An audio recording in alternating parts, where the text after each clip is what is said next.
All right, Matt. So when I was a kid, my dad worked 12 hours a day just to put food on the table. Man. He was a great man, but a terribly slow cook. I figured that was coming.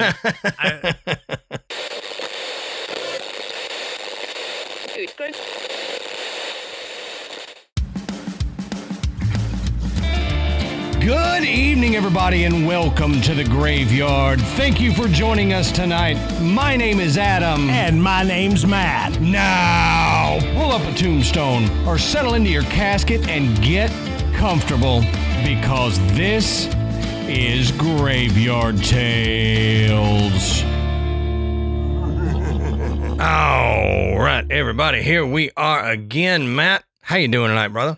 I'm doing pretty good. Good deal. Good deal. So, before we get into it, we'll say go over to patreon.com/Graveyard Tales. Sign up to become a patron. We have 3 different levels that you can sign up for. Every level gets a bonus episode a week. If you move up to our 5 a month, then you get the bonus episode, plus you get ad-free audio and video versions of the episode. And the cool thing is those ad-free audio things will go straight to your podcatcher if you download the RSS feed. So you don't even have to change where you listen to get our ad-free episodes. Or if you move up to our $10 a month, then you get all of that. Plus you get our second show side quest, which Matt and I love doing because it's a reprieve from mostly anything Graveyard Tales related. And it's just us talking, having a good time, playing games, trying to make the other laugh or freak the other one out. Yeah, I got one that's going to freak Adam out tonight. Great. Usually it's the other way around. It's a surprise. Mm-hmm. He's going to love it. Yeah. Usually it's the other way around because I like to tell Matt stories about people surviving things that they shouldn't have survived and giving him nightmares. So closed spaces and things that are way up high. Yep. Yeah, I'm like, no, I can't. I'm claustrophobic if I think I can't get out of somewhere, and I am afraid of heights or whatever that's called. Heightophobic. Heightophobic. Yeah. Mm-hmm. If I think there is a chance that I could fall. Mm-hmm. If I'm enclosed, you could put me up in the moon. I'm okay as long as I know there's no chance I could fall. It's like Mike Rowe said, "I'm not afraid of heights. I'm afraid of widths." So Mike Rowe said that? Yep, Mike Rowe said that. I used to watch Dirty Jobs all the time. So I'm afraid of widths. Yep. But go over there to patreon.com/Graveyard Tales and sign up. We love all of our patrons. You help keep Matt and I going. Our patrons are what has kept us going for the 9 years or so. 9 years that we've been doing this? 9 years, man. It's unbelievable. Can you imagine? We were both young and virile when we started this. At least younger and more virile. I'm old and decrepit now. Yeah, exactly. At least according to the rest of my family. Yeah. I'm the old man now in my house. So, that's right. But also go check out our sponsors. We put the link in the show notes with our promo code so you can check it out, get you something that we enjoy, and you can get a discount on there. Matt and I only talk about companies or services that we really enjoy. So if we talk about them, know that we have tried them and we enjoy them, and we think you guys will too. Share the show. You know, we don't talk about this a lot, but we talked about it for a while, and then we had people complain that we were talking about it too much, but I'm going to talk about it again because it's our show, dadgummit. We had an issue early on this year with Apple Podcasts and them turning off the automatic downloads for the show. So a lot of people probably not listening right now because they forgot about us because they're not getting the automatic downloads. So if you would share the show and let's help get those listeners back to where they've got the automatic downloads on again and they see us, they hear us, and you know, we'll keep doing that until Apple does it again and screws us up one more time. So just share the show, get us out there on your Instagram, your Facebook, whether you tick or talk. We've started a TikTok thing now. Matt is running it. So go over there and check out our TikTok and share some of that stuff, but just share Graveyard Tales. So on that note, Matt, why don't you tell us, what are we talking about tonight, brother? Okay, so we've kind of made a little series here. Last week when we talked about the Monmouth Inn, while doing that research, we realized that there were a lot of other haunted places in Natchez, Mississippi, and we felt that we weren't doing it justice by leaving those out. So we're going to catch a couple more tonight. So we're staying in Natchez, and we're going to talk about the Dunleith Inn and possibly the most haunted place in Natchez, which is King's Tavern. I was going to say, Matt, not possibly talk about it. We are talking about it. We are going to talk about it. You confused me. I did. This is possibly the most haunted place, but we are definitely going to talk about it tonight. All right. So, we're going to split this up. So this will be a little bit different. We're going to discuss the history of the Dunleith and the hauntings that go on there. And then we're going to jump to King's Tavern and do the same thing. So you don't have to go back and go, which place are they talking about? So we're going to talk about the Dunleith in its entirety. And then we're going to talk about King's Tavern. And I'll tell you, for a small town like Natchez, which I have actually been to Natchez, you wouldn't expect this much haunted activity to go on. Right. I mean, you don't. We talk, we hear about little towns that have a haunted whatever there. You don't hear so much about little towns that have multiple haunted locations that are this active. So. Right. That's true. Now, as we always say, go check our sources down at the bottom of the show notes. You can find where we found all the information. If we talk about it, it's sourced and referenced down in the show notes. Now, some homes are remembered because of the people who lived in them. Others are remembered because of what they survived. But Dunleith is both. So today, Dunleith is one of the most recognizable antebellum homes in Mississippi.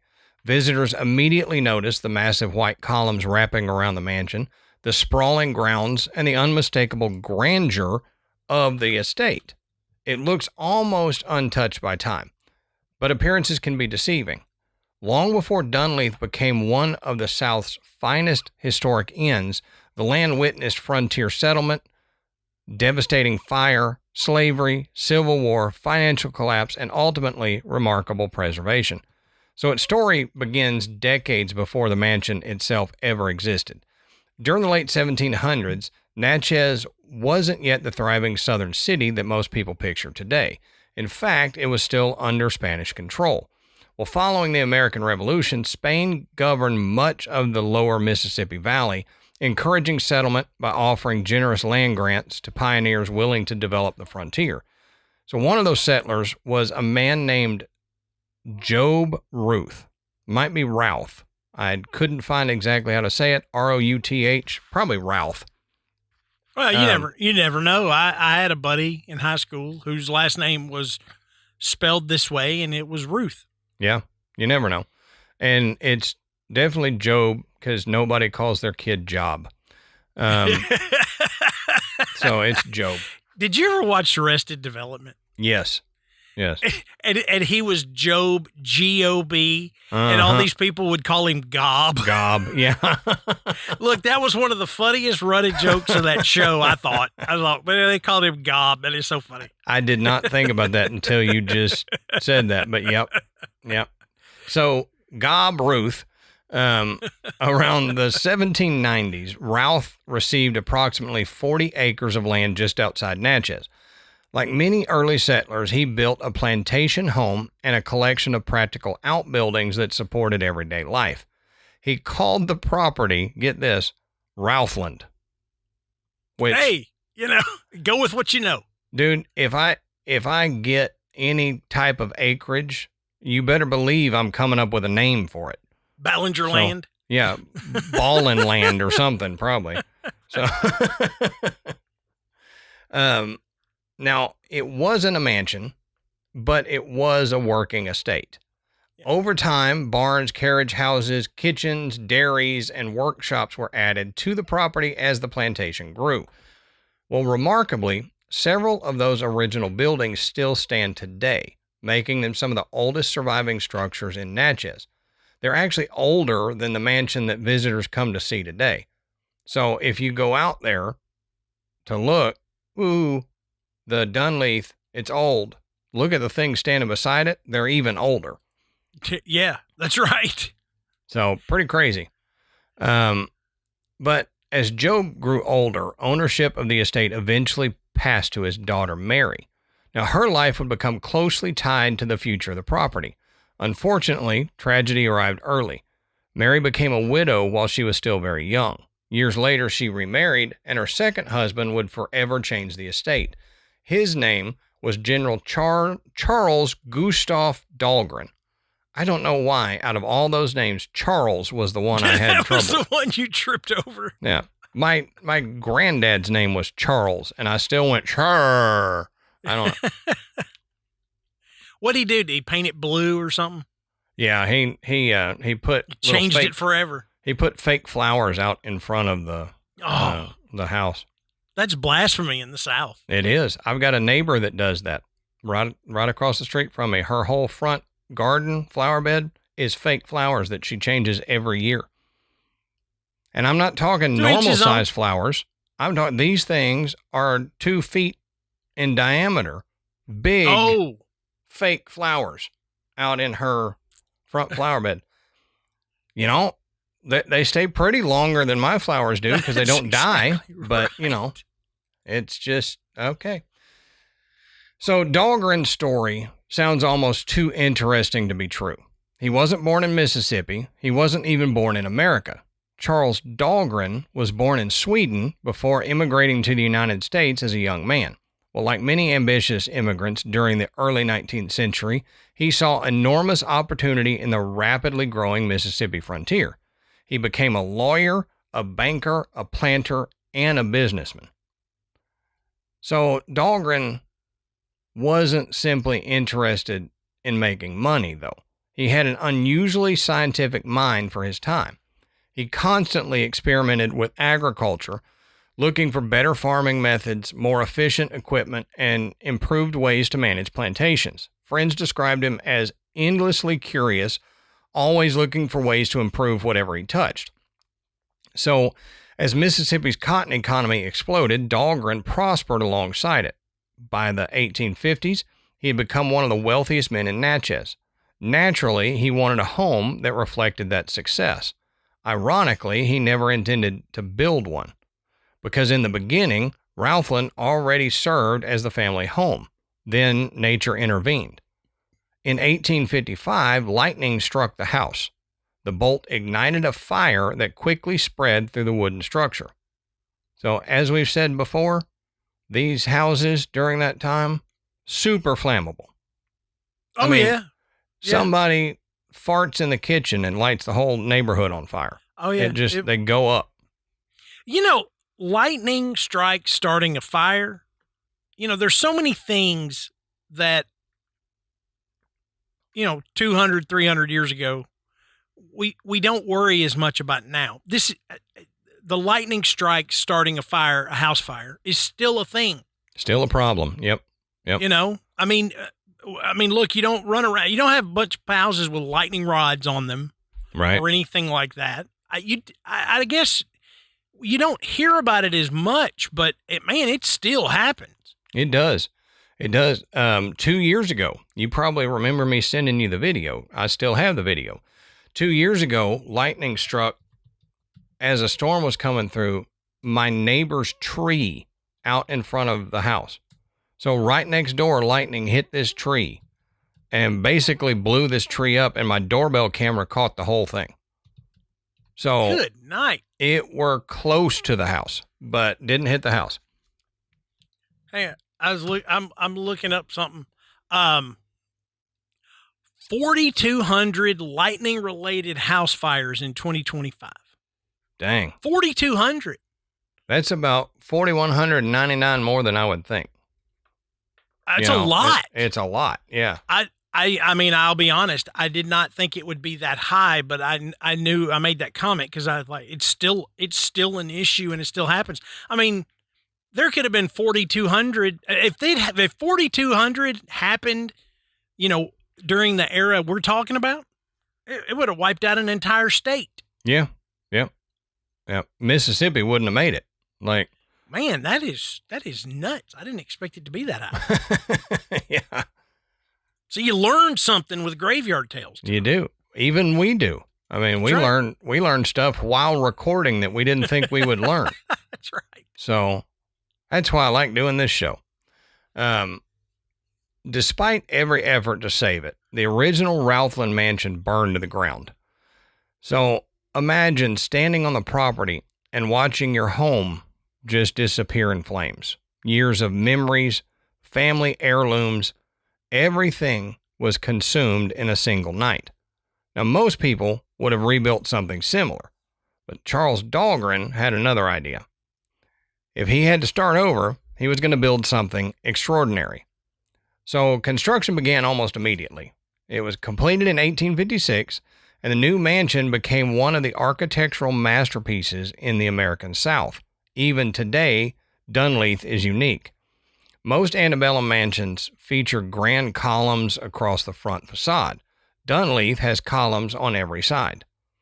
26 enormous Tuscan columns completely surround the house, making it the only surviving antebellum mansion in Mississippi with a full encircling colonnade. The design, it is really unique. It is a cool looking house. Mm-hmm. Yeah, it stands out. If you were to put it in like a police lineup with other houses, you would pick out that house as the one that stole your car. That's right. For sure. There's no way it could hide. Now, the design wasn't just beautiful, it was practical. The wraparound gallery shaded the home from Mississippi's relentless summer heat while allowing breezes to circulate through open windows long before air conditioning existed.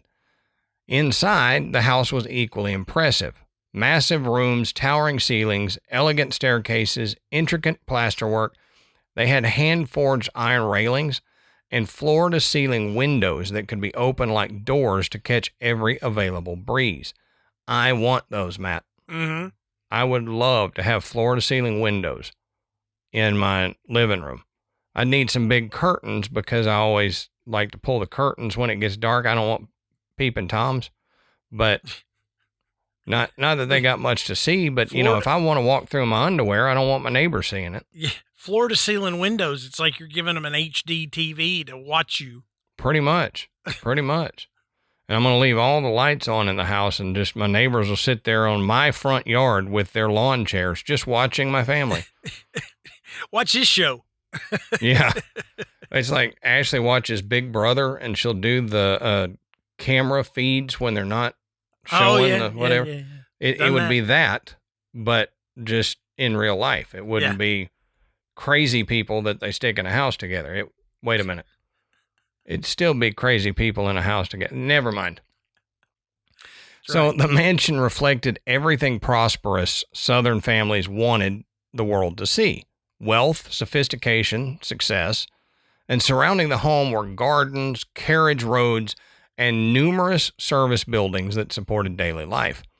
The surviving carriage house, dairy barn, poultry house, and dependency building connected the new mansion to the original Ralphland estate, creating a rare blend of late 18th century and antebellum architecture on one property. Like every great estate in Natchez, however, Dunleith existed because of enslaved labor. The mansion wasn't simply built for wealthy families, it was built by skilled enslaved craftsmen. They made bricks, raised the walls, cut timber, forged iron, installed floors, and constructed outbuildings. And once the construction ended, they maintained every aspect of the estate. The grandeur of Dunleith cannot really be separated from the people who worked there and them making it possible. It's just part of the history that we have to talk about. Now, ironically, as John Hackinson enjoyed Monmouth that we talked about before for only a short time, Charles Dahlgren's family experienced their own heartbreak. Mary Dahlgren died not long after the magnificent new mansion was completed. So sad when that happens. Mm-hmm. Somebody gets the house they want, and then they kick the bucket. And then they just have to stay around and haunt it to be able to enjoy it. It seemed to happen a lot. It did, yeah. We've talked about it many times. Hey, Adam, let's take a minute and talk about tonight's sponsor, Forkful Meals. Now, I'm busy as all get out. I mean, I work multiple jobs. I got kids playing sports, and school is starting back up. Oh, yeah. And, I mean, it is a nightmare. And then to add trying to fix a meal, especially dinner, with one going this way and one going that way and me going 3-4 different ways. It's almost impossible, and Forkful Meals really makes it easy. And we had a night come up just in the last week or so where we were scratching our heads. We didn't know what we were going to do. And I said, hey, it's a Forkful meal kind of night. So there you go. Everybody went in there, grabbed what they wanted. We fixed it up, and everybody had a really good meal. And I had the pulled brisket with cheesy cauliflower, and I'm telling you, it was fantastic. Yeah. I mean, it was unbelievable. In fact, I kept having to take my fork and fight Amanda and one of the kids from digging it out of my meal because it was so good. Yep. And that's the thing. They are flavorful, functional, healthy meals. So they have 0 seed oils. They are chef cooked, fresh, never frozen, and they're ready to eat meals when you get them. And I know for mine, 2 minutes in the microwave, done. You got you a fresh, healthy meal. They're made with high-quality, premium proteins, grass-fed bison, wild-caught salmon, and fresh vegetables. And they've got a menu that fits your lifestyle and meal preferences. So they've got gluten-free, dairy-free, keto, plant-based, GLP-1, and low-carb meals. And I did the low-carb, high-protein meals for mine. Loved it. They did a great job. Eating well doesn't need to be complicated. With the fully prepared, delicious, healthy meals that you get from Forkful. There's no meal prep, no cooking or cleanup, just clean flavor and ready in under 3 minutes. And it's delivered right to your door within 24 to 48 hours of you ordering. So explore the plans and the menu of fresh, ready-to-eat meals at forkfulmeals.com and use our promo code GRAVE, G-R-A-V-E, to get 50% off your first order. That's forkfulmeals.com/grave and use our promo code GRAVE, G-R-A-V-E, for 50% off. Thanks to Forkful for sponsoring this episode.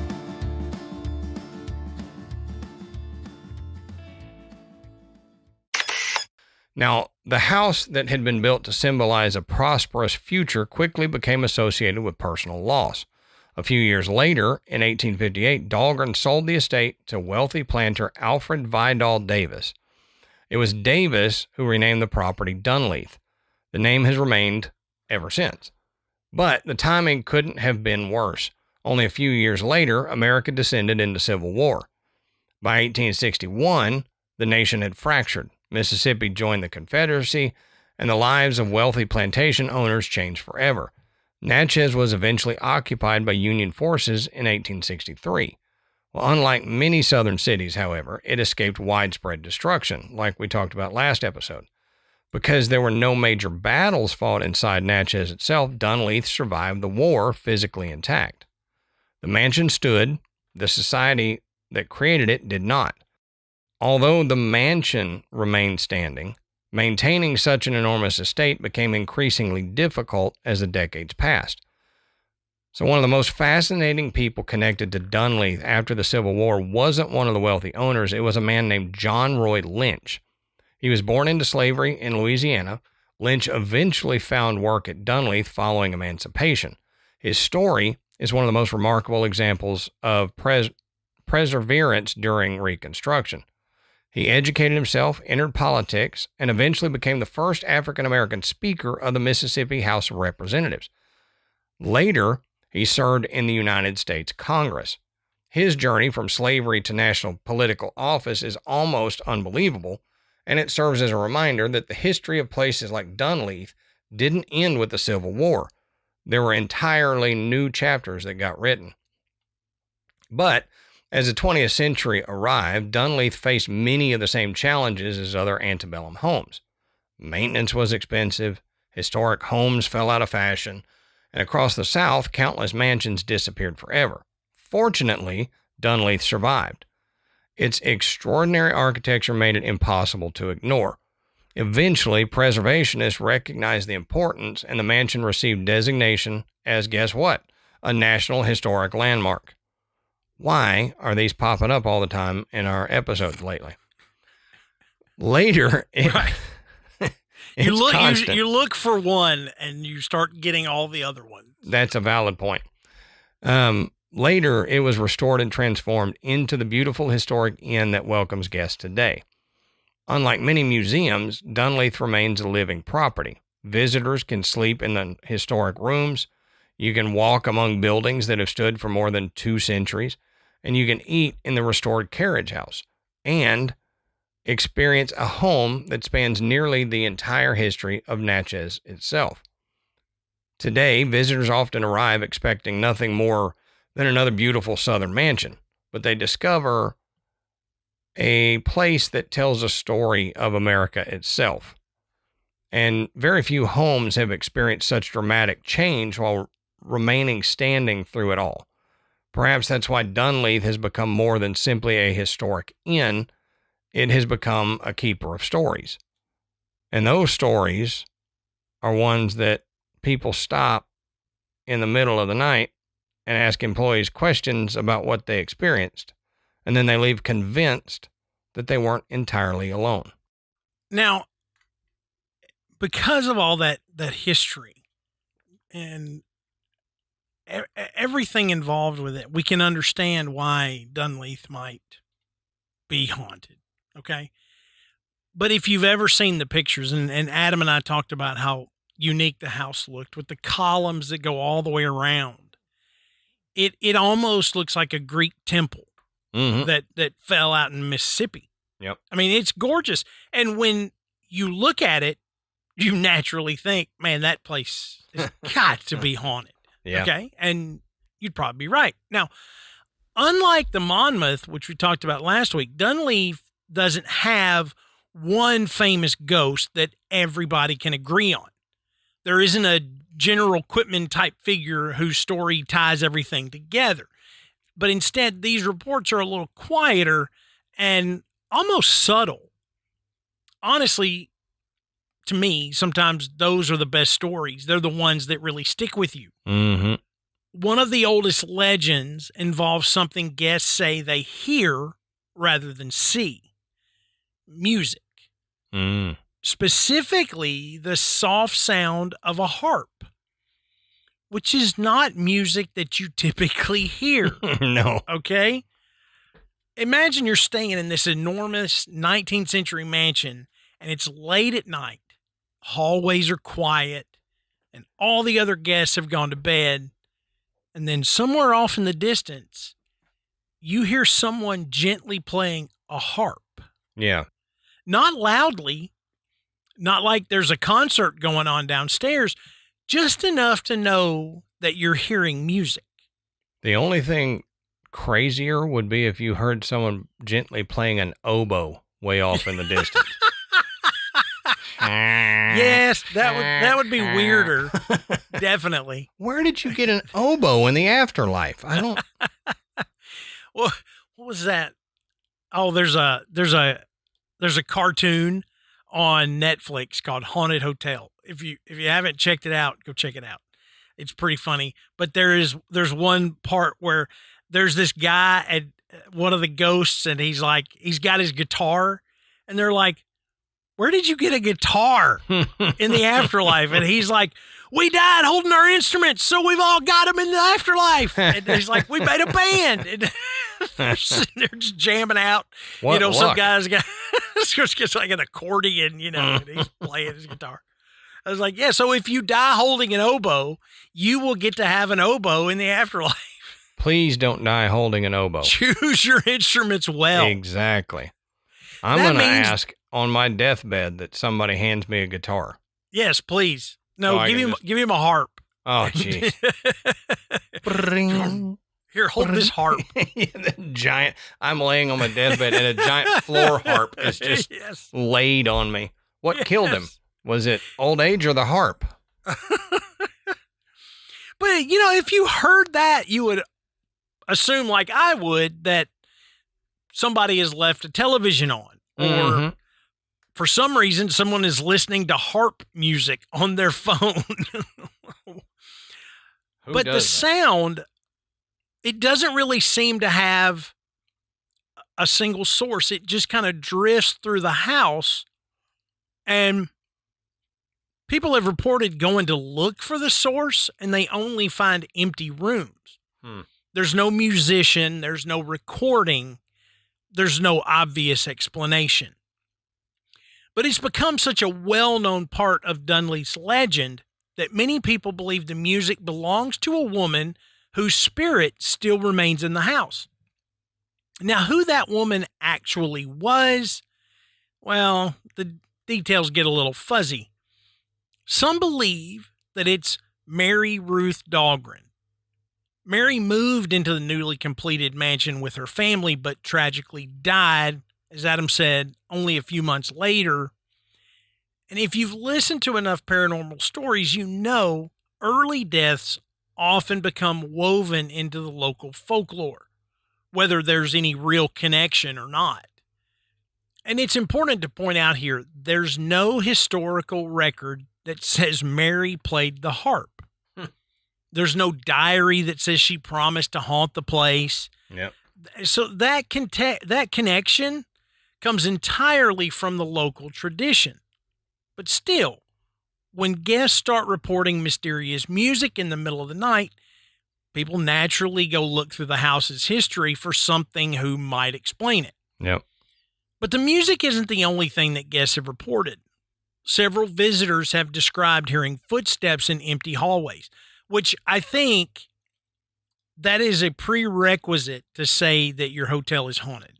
Oh, yeah. I've never looked into a haunted hotel where footsteps in the hallway weren't a thing. So if you've got, you could have a poltergeist living in room 301. If they don't make stomping noises down the hallway, your hotel is not haunted. Yeah, you don't get the official haunted card. That's right. So. That's right. This thing will throw a Barca-lounger out the window, but it doesn't stomp around in the hallway. It doesn't count. Yeah, that's right. Now, other people have experienced doors opening on their own or the unsettling feeling that someone is standing just behind them. You know that feeling. Oh, yeah. You turn around just sure that somebody has walked up behind you or standing a little too close, but there's nobody there. And then there are the sightings. Now, over the years, guests have reported seeing a woman dressed in white, of course, standing quietly in the hallways or near the staircase. Usually she doesn't move. She doesn't speak. She simply appears for a moment and then she's gone. Now, again, people automatically believe that this is Mary. Others simply refer to her as the Lady of Dunleith, which, again, would have been Mary, I presume. Yeah. But no one really knows. But here's the part of the story that I find especially interesting. Years ago, a historical researcher interviewed one of the employees at Dunleith and asked the question that everyone wanted to ask. Is this place haunted? Now, you might expect the employee to laugh it off or maybe launch into some dramatic ghost story, but instead, she reportedly gave a very matter-of-fact answer. She said, strange things do happen. Guests have reported seeing and hearing unusual things. But the staff's attitude is basically, They don't bother us, and we don't bother them. I like that attitude. I don't know why, but that somehow is a little creepier than someone trying to convince me that every room is just full of ghosts. Yeah, it is, because they've resigned themselves to the fact that it's haunted, and they're not trying to make a buck on it. They're just like, hey, stuff happens here. We're used to it, and we go on about our lives. That's it. It's part of the routine. I think it's kind of how my parents and my sister and I feel about our house, Mm-hmm. the house we grew up in, the house that my parents still live in. We've had so many weird things happen there that we don't try to convince anyone. I mean, I'll share the stories. I mean, especially around Halloween, Amanda will be like, hey, tell them about your mom and dad's house. And, but it's really, it happens so much. And still does, that we just kind of accept it and you just move on. Nothing's ever been malevolent. And that's the way the staff at the Dunleith is. They're just, we get guests report weird things all the time. It's just part of this, Right. And I think it really contributes to Dunleith's interesting reputation. It's not known for terrifying hauntings. People aren't running, screaming from their rooms. The stories are quieter. A few unexplained footsteps, a woman who appears only for a moment, music with no visible musician. It's just enough to make you stop and listen and wonder if you're really alone. Skeptics will point out that old houses make strange sounds, which is true. And acoustics can play tricks on you, which is also true. And once you've checked into a place that's advertised as haunted, your brain has a funny way of turning every creek into a ghost story. I mean, True. That is a fair point. True. But just like Monmouth, what keeps these legends alive isn't one spectacular event. It's the fact that visitors keep reporting many of the same experiences. It's not dramatic. It's not violent. It's just strange. And sometimes those are the stories that are the hardest to shake. Because if you wake up in the middle of the night and hear someone softly playing harp music somewhere in the darkness, well, I'm not sure I care whether it's a ghost or not. I'm probably just going to stay in my room until breakfast. Right. So, just very similar to the Monmouth. It's not big, it's not flashy, but at its core, it seems real. There's something about it. The staff feels it, visitors feel it. It just exudes their spiritual energy here. So, Yep. And, sometimes, like I said, that can be the creepiest part of visiting a quote unquote haunted hotel. Right, for sure. All right, so let's talk about King's Tavern now. And when people visit King's Tavern today, they usually come for one reason, because they've heard it's haunted. But before any of those stories began, and before anyone whispered about ghosts, King's Tavern already lived an incredible life. So it's not just an old restaurant. It's one of the oldest surviving buildings in Mississippi, a place that watched empires changed. It welcomed thousands of travelers, and it stood through more than 2.5 centuries of American history. Now, Matt, I don't know how much you know about King's Tavern history, but this floored me when doing this research, how much happened at King's Tavern. I know it's crazy that this place would get this much action. Mm-hmm. Mm-hmm. I'm with you. I thought, golly, how did this place? Yeah, for one little place. Wind up in the center of all this. Right, exactly. Well, King's Tavern dates back to 1769. That alone makes it remarkable. The building, standing today, has survived from before there was a United States. Before Mississippi was even a territory, and before the American Revolution had begun. When it was constructed, Natchez wasn't an established American town. It was rough frontier settlement under British control. Just a few years earlier, Britain had taken possession of the region after defeating France in the French and Indian War. To secure their new territory, the British built nearby Fort Panmure on the bluff overlooking the Mississippi River. King's Tavern was originally built as a blockhouse that supported the fort. It wasn't intended to be a cozy inn or a gathering place or anything. It was a practical frontier structure designed to serve as a military outpost on the edge of Britain's expanding empire.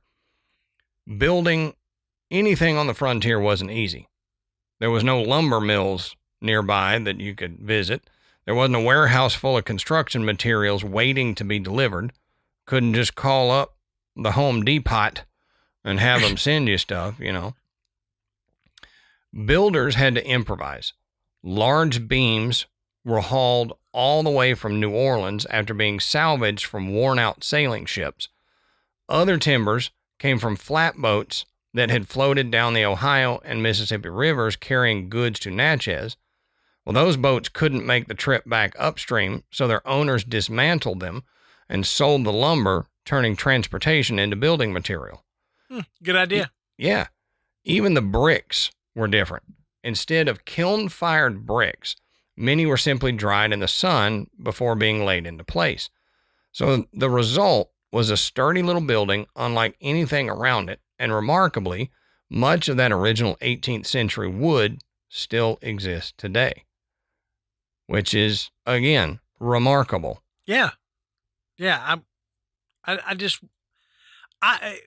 got a theory. And if anybody knows anything about wood, you're going to go, Matt, you're an idiot.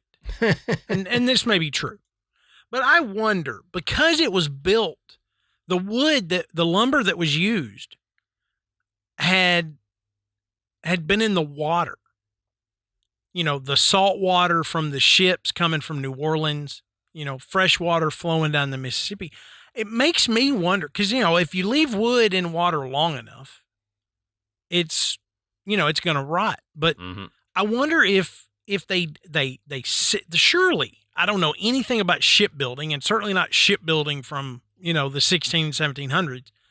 What makes me wonder, did they treat the wood somehow? Did they use some kind of like wax? They had to, right? Mm-hmm. Okay. Well, wood just isn't naturally, you know, you just can't stick wood together and go, here's my boat, and go sailing across the ocean. I mean, so that would have had some type of treatment to make it watertight. And I wonder, because they used that wood particularly, if that somehow allowed it to survive all these years. That's very possible. Because usually when you hear someone say, go swab the deck, they were putting a tar on the deck to keep it waterproof. Yeah. So with a Q-tip. Yeah, with a Q-tip. Swab. It's like, damn, it's going to take forever. Yeah, go Q-tip the deck, matey.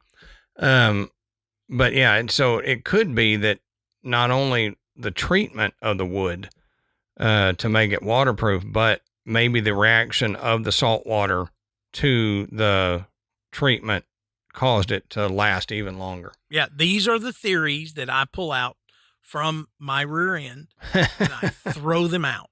And see what Adam sticks. and I are just talking. These are also facts that I tell my children to be the gospel truth. Yep. Okay. And so that maybe when they're adults, they will spout this out. Mm-hmm. And I hope maybe I'm right. And then my kids sound smart. I do that to Ashley and Michael all the time. I just start telling them something as if I knew what I was talking about. That's exactly right. And Michael will start looking it up later and go, that's not true. I'm like, yeah, but you believe me. Yeah, right. What's wrong with that? So for about 20 years, the building quietly served its purpose while governments changed around it. The British eventually lost control of the region. Spanish forces took Natchez in 1779 during the American Revolution. Yet despite changing flags and changing rulers, the little blockhouse remained. It just adapted. Now, that ability to survive would become one of King King's Tavern's defining characteristics. Everything changed in 1789. That year, a businessman named Richard King purchased the old military building. King had come south from New York looking for opportunity, and he saw exactly that in this sturdy frontier structure. Well, instead of using it for military purposes, he transformed it into something the growing community desperately needed: an inn, a tavern, and a stagecoach stop. Eventually, even the town's post office was inside the King's Tavern. Before long, everyone simply referred to it as King's Tavern. So Richard King wasn't just serving food and drinks. He was accidentally creating one of the busiest gathering places in that region. So imagine walking through those front doors around the year 1795. You got a fireplace that's roaring. The smell of roasted meat is filling the room. Candles flicker against rough wooden beams that had once crossed the decks of ships sailing the Gulf of Mexico, and dozens of conversations are happening all at once. One table might hold merchants discussing prices for tobacco and flour. Another might be occupied by soldiers. Nearby sits a family beginning a long journey west. Across the room, you've got exhausted flatboatmen that are celebrating after weeks floating downriver. It wasn't quiet. It was loud, crowded, dirty, and alive, and King's Tavern became the social center of the frontier. One reason the tavern became so successful was because of the travelers it served. Thousands of men floated goods down the Ohio and the Mississippi rivers every year aboard enormous flatboats loaded with produce, whiskey, livestock, timber, and supplies. Once they reached Natchez, their job was finished. So they sold the cargo, and a lot of people even sold the boats themselves, like I talked about, for lumber and building materials. But now they got a problem. They still got to get home. There's no railways, there's no cars, and no steamboats yet capable of carrying passengers back upriver. So their only option, Matt, is you got to walk. Ugh. You know. Yeah, I live in Mississippi now. That's just how it is. That's exactly right. Hey, we were talking about, we had a friend that just recently went to Bali. And Amanda said, she told her that the flight was like 34 hours. And Amanda goes, I would just have to live there. Yeah. Because I was like, I'm not doing that again. I live here now. So I can totally see. It's like, you mean I have to walk? Nope. Yep. No thanks. Now I'm a resident. Well, give me my boat back. I'm going to build a house out of it. That's right. The journey followed the famous Natchez Trace, a rugged trail stretching hundreds of miles north through forests, swamps, and wilderness. Before beginning that dangerous trek, many travelers spent one last comfortable night at King's Tavern. So they got a hot meal, a soft bed, and some drinks. Maybe they played one last card game before they set off into the unknown. But for many of them, this was the final taste of civilization before weeks on the trail. Richard King quickly became one of the best-known men in town. Because he also handled the local mail, people naturally gathered outside his tavern, waiting for letters from distant family members, business partners, or loved ones. And mail day wasn't just about receiving news. It became a community event. People lingered on the front steps, reading letters aloud, catching up on gossip, making business deals, and exchanging stories from every corner of the growing frontier. If you wanted to know what was happening in the region, you went to King's Tavern. Well, of course, not every guest was respectable. Frontier taverns attracted every kind of traveler imaginable. Merchants, hunters, politicians, riverboat crews, gamblers, professional drifters, sometimes even men that had a far darker reputation. Darker than a professional drifter? And darker than a politician, too. No lie. History tells us that some of America's earliest serial killers, the Hart brothers, spent time around Natchez during these same years.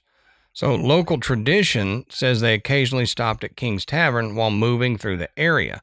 Whether that's true or not, we don't know, but it's very possible. The tavern sat at the crossroads of a dangerous frontier where honest travelers and dangerous outlaws often cross paths under the same roof. That reality alone gives the building an atmosphere that's difficult to recreate today. Well, by the early 1800s, the world was changing. The invention and growing popularity of the steamboat transformed travel along the Mississippi. For the first time, travelers no longer had to walk hundreds of miles home. They could simply board another boat and head back upstream. Well, almost overnight, the steady stream of customers that had made King's Tavern so successful began to disappear. Business slowed, the frontier was changing, and by 1817, Richard King sold the tavern.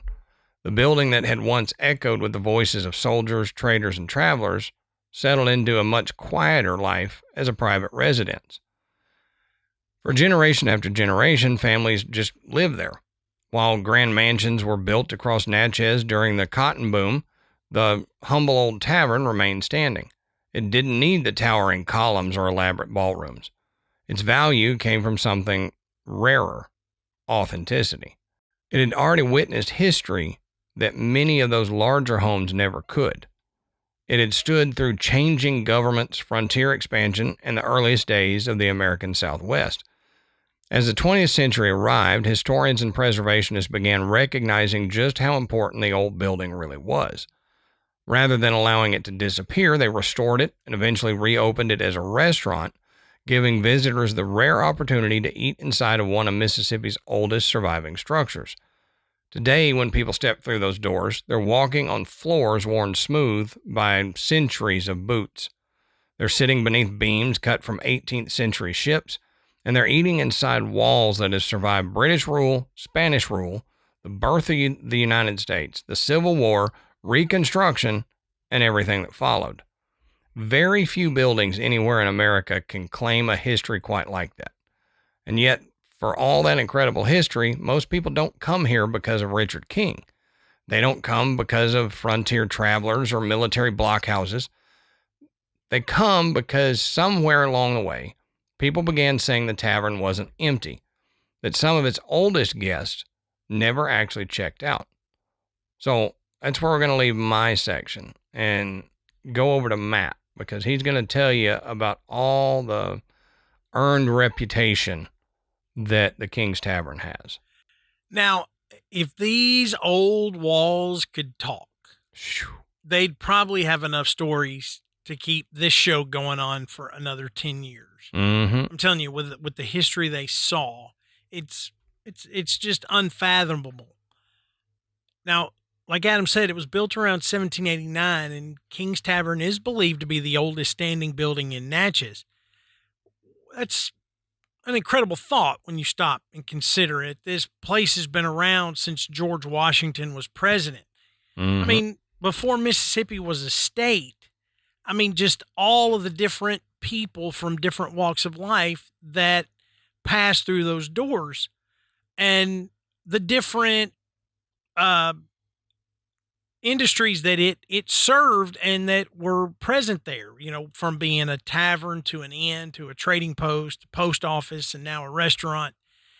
And it's so much history packed into this little building.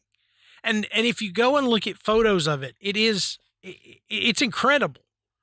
I mean, you know, when you look at this building, you're just thinking, God, can you imagine that there was somebody that showed up here on a regular basis to either get their mail or to have a drink or just to kind of get off the road a little bit, and they could have had a conversation and go, what do you think about this man, Washington? What, you know, what, I mean, they don't have a president yet, but they're discussing the fact that this fella named Washington that was a general could be what, you know, a president. What is a president? I mean, those were the conversations that were here. And when you have that much history, you know, you know, there is some definite, you know, energy that's going to get left behind. It's just been around too long. Now, one of the legends, one of the ghost stories that is the most famous is the legend of a young woman named Madeline. Now, according to local folklore, Madeline worked at King's Tavern sometime during the late 1700s. The story says that she became romantically involved with Richard King. Now, whether that relationship actually existed, it's not clear. There are no surviving records proving that that affair ever happened. But according to the legend, Richard King's wife eventually discovered what was going on. She went through his phone, saw the text. Yeah. And she didn't take it very well. The story claims that Madeline was murdered.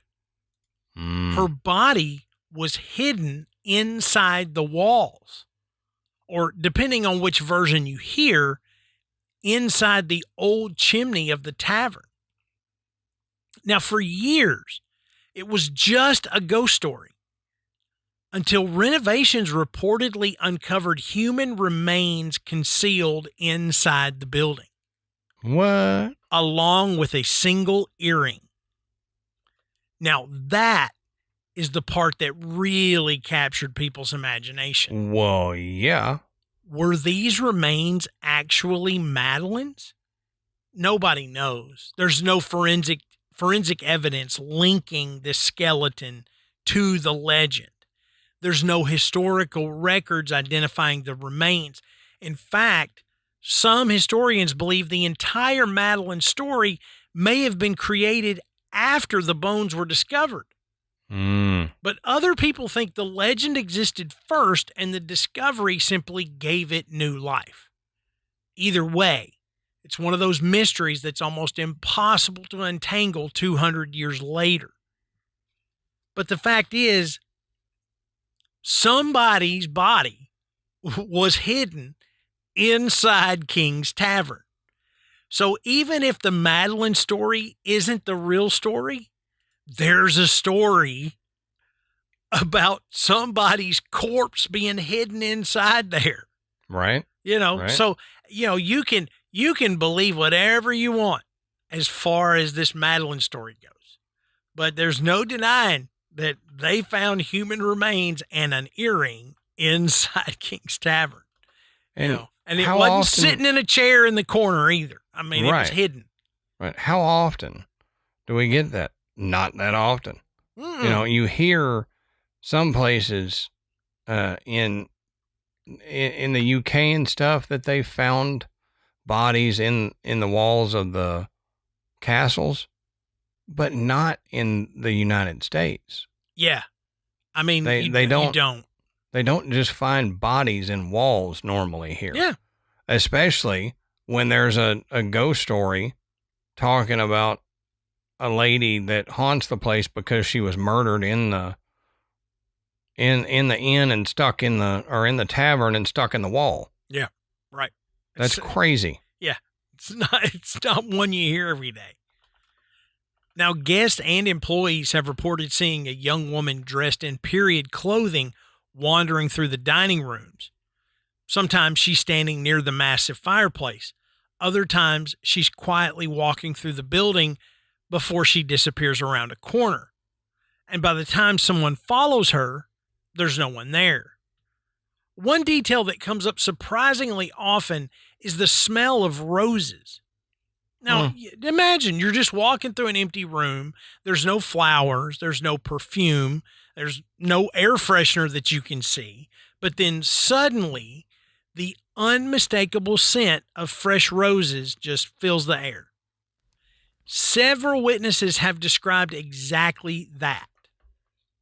According to local tradition, the fragrance is said to announce Madeline's presence.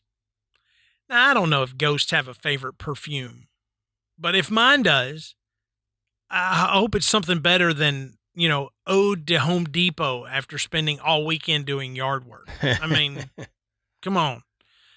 So roses would be, I'll take it. Okay? I'd take Ode to Lumber Mill. Yeah. I like sawdust.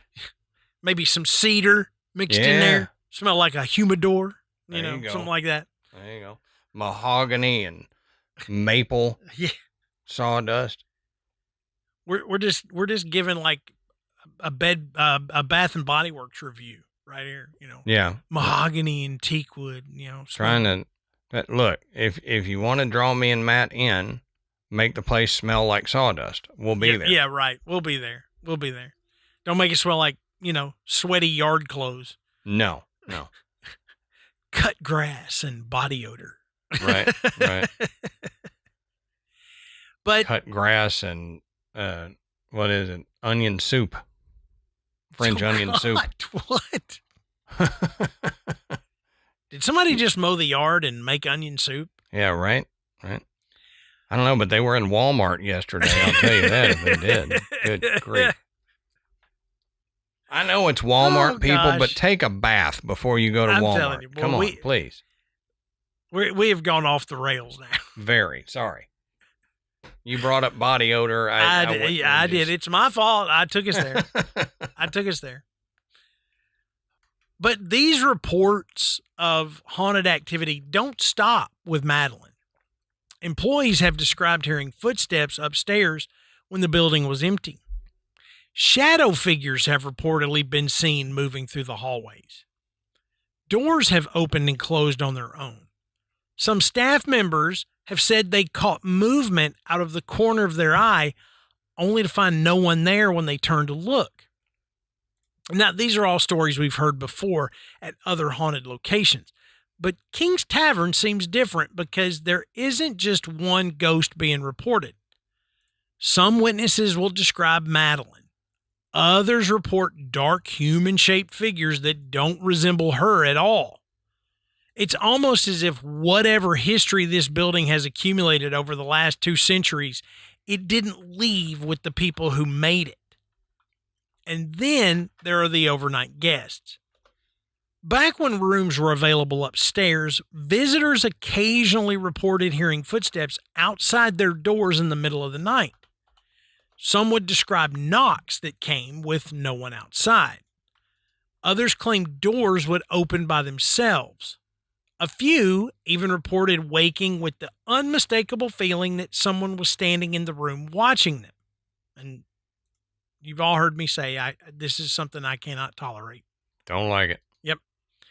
And Adam and I both, we've stayed in some pretty old hotels. I mean, truthfully, the pipes will sound like somebody bowling in the attic.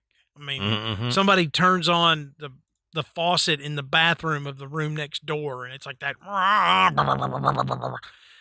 You hear that stuff. Oh, yeah. But if I hear that and then I wake up and smell roses, and then I find a woman from the 1700s standing next to the fireplace, I'm probably gonna sign the little book, tell the person at the front desk my story, and then I'm leaving. Okay. Right. You can keep the deposit. It's all yours. It was a good 2-hour sleep, but I'm done now. Well, that's the thing. If I'm at a hotel, the one thing that I will do at every single hotel I visit is sleep there. Okay.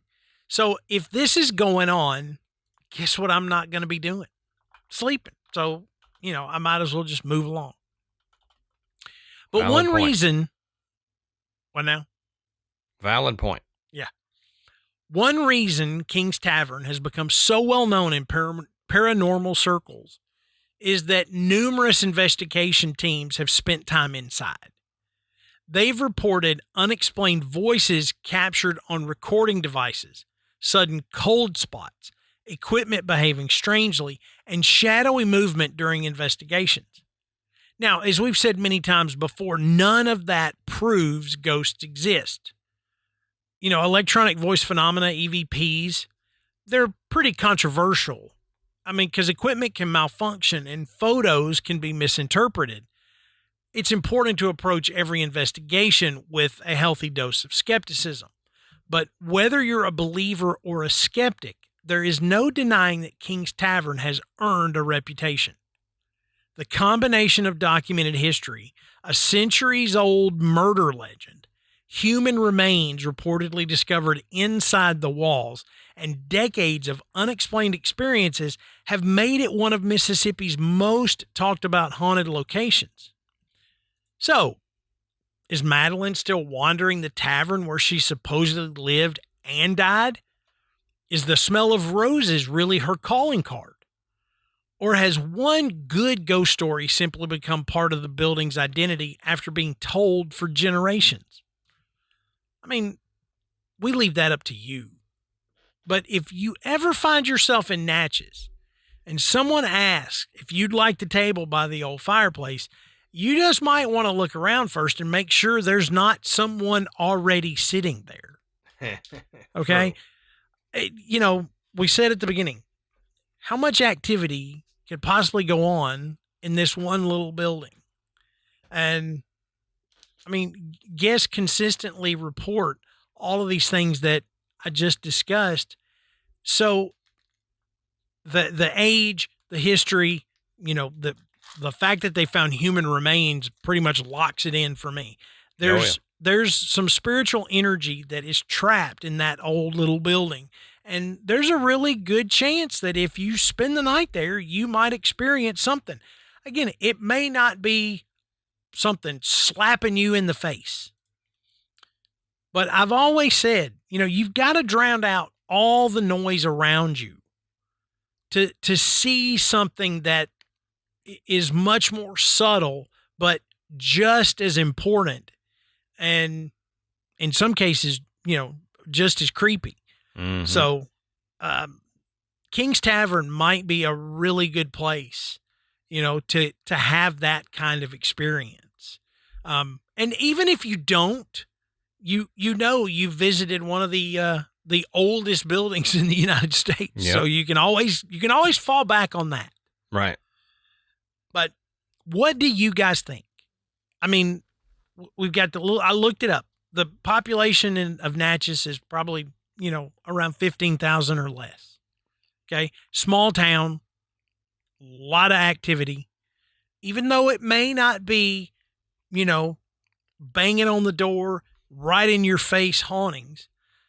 There's an awful lot of reports. And that's the one thing that ties these all together is all these guests are consistently reporting these weird little experiences for years and years and years. So at some point you just have to go, yeah, I think there's something going on in these buildings in this little town.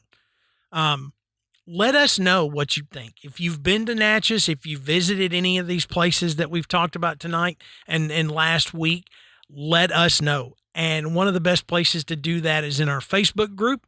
It is called The Graveyard. It's thousands of people in there sharing things, telling good ghost stories, asking for help, telling jokes, whatever. It's a fun, private group that no one's going to call you a nutcase. We all just like hearing these really good stories.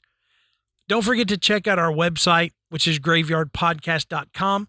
And there you can find links to purchase Graveyard Tales merchandise. You can listen to the show and you can become a patron. And thank you so much to everyone who has donated to the work that Adam and I have done for the last 9 years. We sincerely appreciate it. We couldn't have done it without you. So I think that wraps it up.